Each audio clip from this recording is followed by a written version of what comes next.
लफ्ज ही होते हैं इंसान का आईना। शक्ल का क्या है, ये तो उम्र और हालात के साथ में बदल जाती है। नमस्कार, मैं हूं कमल श्रीमाली। आप सभी का स्वागत करता हूं आपके अपने चैनल में और हमारे जीवन को सबसे अधिक प्रभावित करने वाले बृहस्पति के कर्क राशि में अर्थात उच्च राशि में वक्री काल के इस विश्लेषण एपिसोड में। यह एपिसोड आपकी राशि, नाम राशि अर्थात मून साइन पर आधारित है। जीवन के महत्वपूर्ण विषयों पर बृहस्पति देव का अधिकार है, जैसे शिक्षा, विवाह, संतान, धर्म, धन, परोपकार। जीवन के इन पक्षों से संतुष्ट व्यक्ति निस्संदेह भाग्यशाली होता है, भाग्यशाली माना जाता है। एक महत्वपूर्ण ग्रंथ के श्लोक में वर्णित है कि ब्रह्मा जी ने कष्ट और दुख के भवसागर को पार करने के लिए बृहस्पति और शुक्र नामक दो चप्पू बनाए और इनकी सहायता से व्यक्ति दोष रूपी समुद्र को पार करके दूसरे किनारे पहुंच सकता है, जहां शुभ कर्म है। अतः सात्विक गुणों के प्रदाता बृहस्पति देव ही हैं। गुरु यानी बृहस्पति पिछले जन्मों के कर्म, धर्म, दर्शन, ज्ञान और संतानों से संबंधित विषयों के संतुलन का रिप्रेजेंटेशन करते हैं, प्रतिनिधित्व करते हैं। यह शिक्षा और ज्ञान के प्रसार से संबंधित है। जिनकी कुंडली में बृहस्पति उच्च राशि के होते हैं, वे मनुष्य जीवन की प्रगति के साथ साथ कुछ मोटे, वसायुक्त अर्थात जिसे ओबेसिटी के मरीज बोलते हैं, वैसे होते चले जाते हैं, किंतु उनका साम्राज्य और समृद्धि बढ़ती चली जाती है। मधुमेह अर्थात डायबिटीज का सीधा संबंध कुंडली में बृहस्पति से माना जाता है।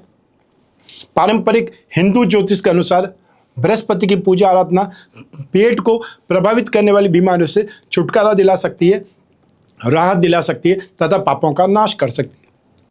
कर्क राशि में बृहस्पति उच्च के तो मकर राशि में बृहस्पति नीच राशि के माने जाते हैं। गुरु ग्रह धनु और मीन राशि के स्वामी है। सूर्य, चंद्रमा और मंगल के साथ में इनकी मित्रता है, तो शुक्र और बुध के साथ में ये शत्रुवत संबंध रखते हैं। राहु, केतु और शनि के साथ में इनका संबंध न्यूट्रल है, तटस्थ है।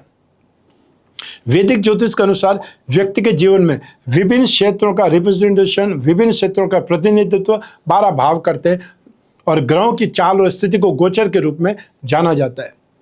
ज्योतिषीय मतानुसार बृहस्पति अपने राशि से 5वें, 7वें और 9वें भाव के समय जिन भावों की ओर दृष्टिपात करते हैं, जिन भावों पर दृष्टिपात करते हैं अर्थात दृष्टि देते हैं, उन पर अमृत तुल्य कृपा प्रदान करते हैं, जिससे आपके जीवन में सुख, समृद्धि और शुभता का आगमन होता है।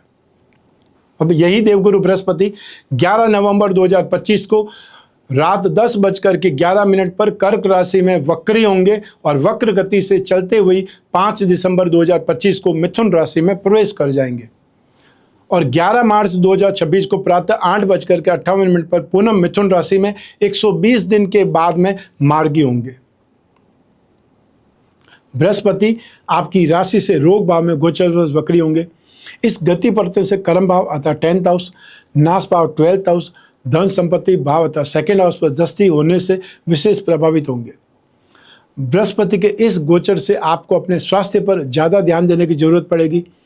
आपको गैस, आपको आंतें, आपको ब्लड प्रेशर से संबंधित समस्याओं का सामना करना पड़ सकता है और जो लोग मधुमेह से जूझ रहे हैं अर्थात डायबिटीज से जूझ रहे हैं, वे ज़्यादा सावधान रहें। स्टूडेंट्स के लिए यह समय अनुकूल नहीं कहा जा सकता। शिक्षा के प्रति आपका इंटरेस्ट कम हो सकता है या उकताहट हो सकती है और जो लोग गवर्नमेंट सेक्टर से संबंधित कोई एग्जाम की तैयारी कर रहे हैं, उनके लिए समय संघर्ष का है। तो परीक्षाओं में पॉजिटिव रिजल्ट मिलने में मुश्किल हो सकती है, लेकिन परेशान होना कोई समस्या का समाधान नहीं है। शत्रुओं से, विरोधियों से बड़ी नम्रता और बड़प्पन से काम निकालना होगा। गृहस्थ सुख में झंझट या परेशानी पाएंगे और कामकाज में, कैरियर को चलाने में मेहनत ज़्यादा करनी पड़ेगी, व्यवधान बहुत आएंगे। तो आइए अब बात करते हैं बृहस्पति की विशेष दृष्टियों के बारे में। बृहस्पति की 2 विशेष दृष्टियां हैं।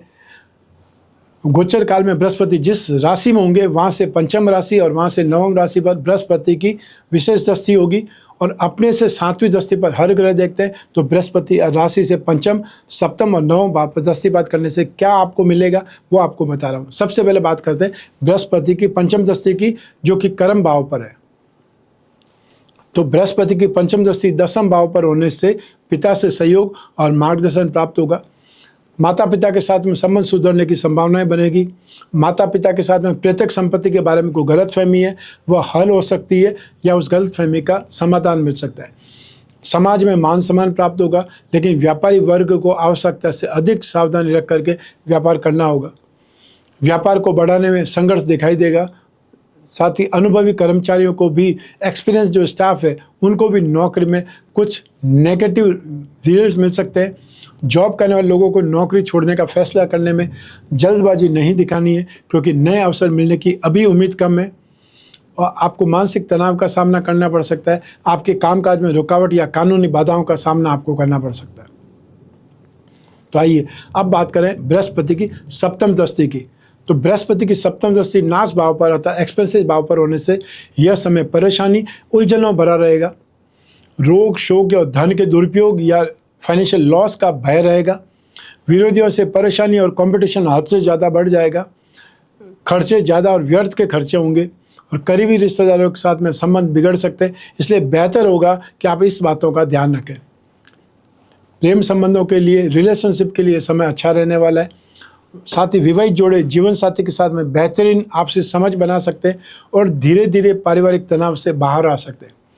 जीवन साथी की तलाश कर रहे लोगों को वांछित सफलता मिल सकती है। आइए अब बात करते हैं बृहस्पति की नवम दृष्टि की, जो कि धन भाव पर है। बृहस्पति की नवम दृष्टि स्वयं की मीन राशि धन संपत्ति भाव पर होने से धन संग्रह के लिए, सेविंग के लिए, बरकत के लिए ज़्यादा मेहनत तो नहीं करनी पड़ेगी, लेकिन खर्चों पर लगाम आपको यहाँ पर रखनी होगी या खर्चों पर लगाम कसनी होगी। वहीं कहीं फालतू जगह इन्वेस्ट ना कर दें, यह भी आपको ध्यान रखना पड़ेगा, क्योंकि वो जो आपने इन्वेस्टमेंट किया है वो वापस हाथ में नहीं आने पाए। नए प्रोजेक्ट में सोच समझ करके हाथ डालना उचित होगा। यह मानकर चले कि भाग्य विपरीत है तो आपको क्रोध पर नियंत्रण रखना है। कुछ उल्टे सीधे निर्णय लेकर पछताना पड़ सकता है या असामाजिक तत्वों से दूरी बना करके रखें, अन्यथा बदनामी संभव है। बृहस्पति के उपाय आपको जरूर राहत प्रदान करेंगे, वो इस एपिसोड के अंत में देखने को मिलेंगे। आइए अब बात करें बृहस्पति ग्रह की शांति के उपाय के बारे में। डायबिटीज अर्थात मधुमेह का सीधा संबंध कुंडली में बृहस्पति से माना जाता है। बृहस्पति की पूजा आराधना आपके पेट को प्रभावित करने वाली बीमारियों से राहत दिलवा सकती है, और अगर आप गुरु के दुष्प्रभाव से पीड़ित हैं तो इन उपायों को अपनाना चाहिए। सबसे पहले 10 अवतार विष्णु कवच धारण करें, और जो सामर्थ्यवान है इसके साथ में ही लक्ष्मी नारायण कवच भी धारण कर सकते हैं, तो इसका इम्पैक्ट बहुत शानदार हो जाएगा। बृहस्पति ग्रह का पिरामिड या फिर नवग्रह दोष निवारक पिरामिड अपने बेडरूम में रखना चाहिए जहां आप सोते हैं, क्योंकि ये एक प्रकार से आपको थेरेपी देने का काम करेगा और आपकी माइंड, बॉडी, सोल को ट्यून अप करेगा। अर्थात आप अपने जीवन में सफलता के लिए जो संतुष्टि चाहते हैं अपने घर में, वो आपको मिलेगी। विष्णु प्रतिमा घर की पूजा में स्थापित करते नित्य उस पर अभिषेक करें, और अभिषेक करते समय ओम नमो भगवते वासुदेवाय इस मंत्र का मन ही मन उच्चारण करते रहें। गुरुवार के दिन अर्थात थर्सडे के दिन गुड़, केला, चने की दाल, कोई भी पीली वस्तु आप दान कर सकते हैं जो आपकी पॉकेट अलाउ करे, और दान हमेशा जरूरतमंद को किया जाता है। आप खुद पूजा पाठ कर सकते हैं, तो आपको पुरुष सूक्त या विष्णु सहस्त्र नाम का पाठ करना चाहिए, और या फिर बृहस्पति के एकाक्षरी बीज मंत्र ओम ब्रह्म बृहस्पते नमः इस मंत्र का जाप करना चाहिए। तो ये था कर्क राशि में बृहस्पति के वक्री काल का एपिसोड। 120 दिन तक बृहस्पति वक्री रहेंगे, उसका इम्पैक्ट आपकी राशि पर क्या पड़ेगा, और ये आपकी जन्म कुंडली में से एक ग्रह चंद्रमा को आधार बना करके मैंने आपको बतलाया है। आप चाहें तो अपनी जन्म कुंडली के संदर्भ में इस गोचर फल को सटीकता से जान सकते हैं, क्योंकि जन्म कुंडली आपकी अपनी है और आपकी अपनी बर्थ डिटेल से ही बन सकती है। लेकिन जब जीवन में समस्याएं ज़्यादा हो, भविष्य में झांकना हो, कोई बहुत बड़ा डिसीजन लेना हो, तो अपनी कुंडली का विश्लेषण करवाना चाहिए। समय समय पर करवाना चाहिए, 1 वर्ष में एक बार जरूर करवाना चाहिए, जिससे आने वाले समय की झलक आपको मिल जाए। यदि आने वाला समय पॉजिटिव है तो आप दिल खोल करके काम करेंगे, कॉन्फिडेंस के साथ में काम करेंगे, और साथ में उसमें इन्वेस्टमेंट भी करेंगे और थोड़ा सी डेयरिंग भी करेंगे या थोड़ी बहुत रिस्क भी लेंगे, तो उसका इम्पैक्ट आपको बहुत ज़्यादा प्रॉफिट के रूप में दिखाई देगा। और यदि आने वाला समय नेगेटिव है तो हम जितना बच सकते हैं, जितना नुकसान से बच सकते हैं, वो अलर्टनेस से आप अपना नुकसान कम कर सकते हैं, वो भी आपकी जीत है। तो अपनी कुंडली विश्लेषण की जिज्ञासा जब भी हो, स्क्रीन पर दिए नंबर पर संपर्क करके अपॉइंटमेंट फिक्स करना है। वो अपॉइंटमेंट चाहे टेलीफोनिक कंसल्टेंसी का हो या वीडियो कॉन्फ्रेंसिंग का हो सकता है। ये आपके ऊपर डिपेंड करता है कि आप कैसे आसानी से बात करना चाहते हैं, कौन सा मोड आपको सफल लगता है या अच्छा लगता है।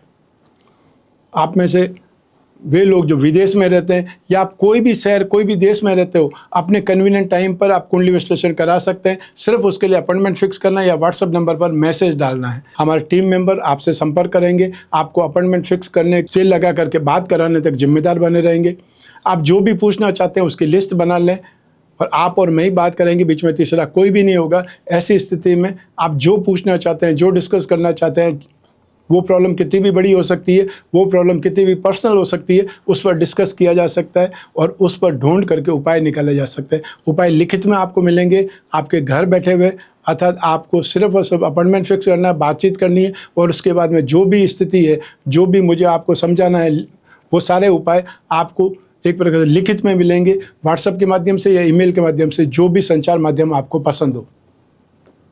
मैं हमेशा कामना करता हूं कि आप स्वस्थ रहें, प्रसन्न रहें, सुरक्षित रहें, अपना और अपने परिवार का बहुत बहुत ख्याल रखें। आप सभी को मेरा नमस्कार, बहुत बहुत शुभकामनाएं। ईश्वर आपकी रक्षा करे। धन्यवाद।